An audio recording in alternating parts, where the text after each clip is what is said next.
पंढरपूर पासून अवघ्या 15 मिनिटांच्या अंतरावर पंढरपूर करकंब रस्त्यावर धोत्रेज ग्रँड प्रायव्हेट लिमिटेड घेऊन आले आहेत पंचतारांकित सुविधांनी युक्त हॉटेल ग्रँड। तसेच पुण्या मुंबईच्या धर्तीवर सर्व सुविधांनी युक्त hotel Shriyash restaurant, veg non veg permit room bar, प्रशिक्षित कुक व होस्टिंग सेवा हॉटेल ग्रँड मध्ये उपलब्ध आहेत। 50 एसी रूम्स, 3500 स्क्वेअर फुटाचा सुसज्ज बकवेट हॉल, भव्य एसी सूट्स, टेरेस गार्डन, भव्य लॉन आणि चेंजिंग रूम सहित स्विमिंग टँक, प्रशस्त पार्किंगची सुविधा। पंढरपूर नजीक असलेल्या हॉटेल ग्रँड या सुसज्ज आणि पंचतारांकित सुविधांनी युक्त hotel grand, hotel Shriyas restaurant, veg non veg permit room बार, पंढरपूर करकंब रोड। संपर्क 02186 24 22 45। ताज्या घडामोडी पाहण्यासाठी PVN म्हणजेच पंढरी वार्ता न्यूज या चॅनलला सबस्क्राईब करा।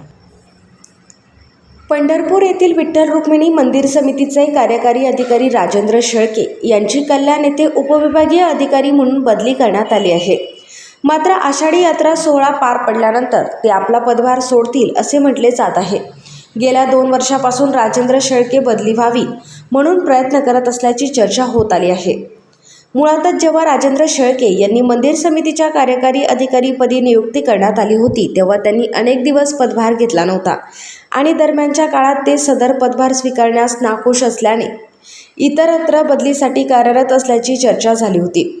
अखेर त्यांना यश आले असून त्यांची शासनाने पंढरपूर येथून कल्याण येथे उपविभागीय अधिकारी म्हणून बदली करण्यात आली आहे।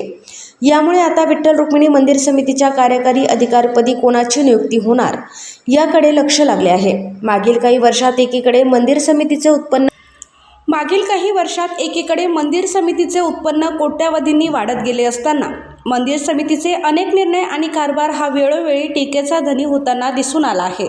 विद्यमान मंदिरे समितीचे अध्यक्षपद गेल्या 6 वर्षापासून रिक्त आहे, त्यामुळे सहअध्यक्ष हेच अध्यक्ष म्हणून कारभार हाकत आहेत। मुळातच या मंदिरे समितीचा वैधानिक कार्यकाळ संपल्यानंतर 2 वर्ष मुदतवाढीचा निर्णय झाला ना तसा कुठला ठराव झाला, परंतु विधी व न्याय विभागाने तयार केलेल्या संहितेतील त्रुटीमुळे तसेच राज्य शासनाच्या अनावस्थेमुळे वादग्रस्त ठरलेली विद्यमान मंदिरे समिती अजूनही कार्यरत आहेत।